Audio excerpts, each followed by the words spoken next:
Asikubingelele sikwamukela kule channel sicela siqinisile laphana ku-subscribe button nabe iqembu lomkhonto sisephathi akacisa ukuthi-ke icala abalihoxisanga kuphela bacele ukushintsha amaphepha. Uzokhumbula ukuthi-ke amaphepha-ke enkantolo ayefakwe lona iqembu lomkhonto sisephathi ukuthi akumiswe ukumenyezela kokhetho achithwa lapha enkantolo ngesizathu sokuthi-ke sasihamba phambili sokuthi-ke la maqembu abathi babambisene nawo angu-22 bona ukuthi-ke banombono wodwa nabo ukuthi-ke ukhetho alibanga free and fair, abazange-ke bawabhale ngamagama ukuthi imaphi lawo maqembu-ke. Babeke sebecela ukuthi-ke bashintshe-ke la maphepha-ke abawafakile enkantolo ukuvulela icala lokuthi-ke ukhetho lithathwe njengokhetho-ke olungabanga free and fair.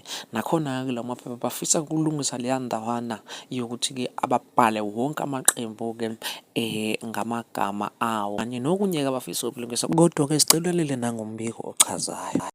Commissaries Bakhi Bomzansi, regarding this withdrawal thing, which is not conclusive and it's not complete, it may be that I'm so sure now.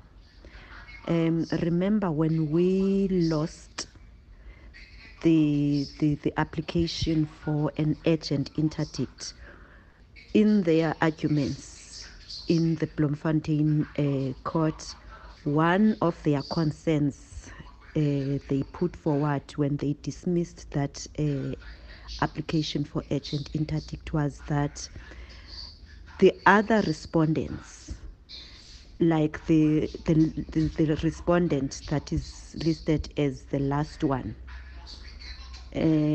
for I think it says 22 other respondents, one of their reasons they put forward for dismissing our application in terms of its urgency, the urgent interdict, was that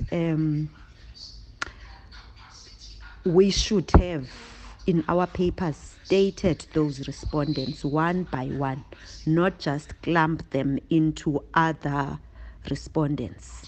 That was their main reason for dismissing our application, ukuthi it's not urgent, and they argued a lot of other things, but that was one of the reasons. So it's very much possible ukuthi that withdrawal, it's not the withdrawal of the case per se, it's the withdrawal of those papers and then substituting them with the right papers in accordance with what the court initially said, ukuthi all the respondents must be stated kahle and they must be served properly, all of them, even those 22 or more than 22 other organizations that are with us in this case. That was the main argument court as a reason yokuthi dismiss our application as umkhonto wesizwe. So I am convinced ukuthi that is why now this withdrawal is made. It's the withdrawal of the papers so that those papers, our attorneys can then submit those papers.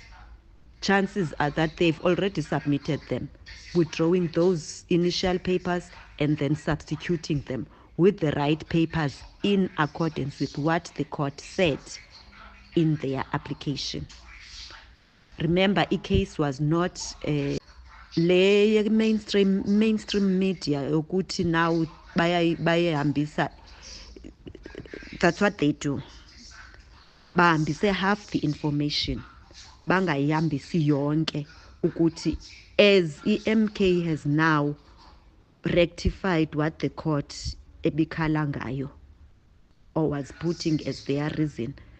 They have substituted and they've now submitted the correct papers ngendlela icourt ewafuna ngayo.